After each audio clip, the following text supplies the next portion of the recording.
Un pays étrange et méconnu, perdu au milieu d'une contrée inhospitalière, oubliée de tous. Voici comment se présente Meuflande à l'esprit de la plupart d'entre nous. Et la ténacité des vieilles légendes, ainsi que les rares témoignages souvent dignes de peu de foi, font que finalement, on ne sait que très peu de choses au sujet de cet endroit et de ses habitants. Tout ce dont on est certain, c'est que par un caprice de l'évolution, ce pays est totalement dénué de tout habitant du sexe mâle. Et si on a longtemps cru que ceci était caché quelque part et utilisé à des tâches subalternes ou infamantes, et accessoirement aussi pour la reproduction, force est de constater qu'il n'en est rien et que les femmes de Meuflande se reproduisent toutes seules.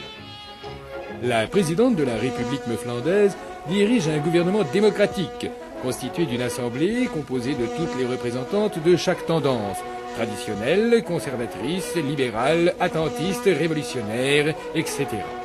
Et chaque décision importante est prise collégialement au cours d'assemblées hebdomadaires ayant lieu à la Chambre des femmes libres. Meuflande est un pays prospère, où l'on cultive le blé, les pommes de terre, le colza, mais aussi toutes sortes de végétaux dont le muldu et le mologo ne sont pas des moindres. Par ailleurs, ce pays dispose d'un riche complexe industriel qui permet une importante production de machins en tout genre, notamment les fameux carrés de tissu blanc pliés à la main, dont la renommée n'est plus à faire, ainsi que les filins blancs si utiles aux marins, et qui assurent aux habitantes tout le confort moderne et les facilités que sont en droit d'exiger toutes les femmes de notre temps.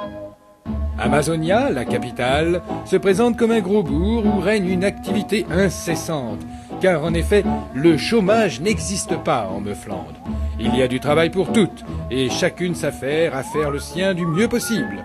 Du matin au soir et du soir au matin, on entend le ronronnement incessant des machines à coudre, des tronçonneuses, des aiguilles à tricoter, des marteaux-pilons et autres outils nécessaires à l'édification d'une ville moderne et qui, maniés par des doigts de fée, font que les Meuflandaises n'ont pas vraiment de temps à consacrer aux loisirs et aux vacances.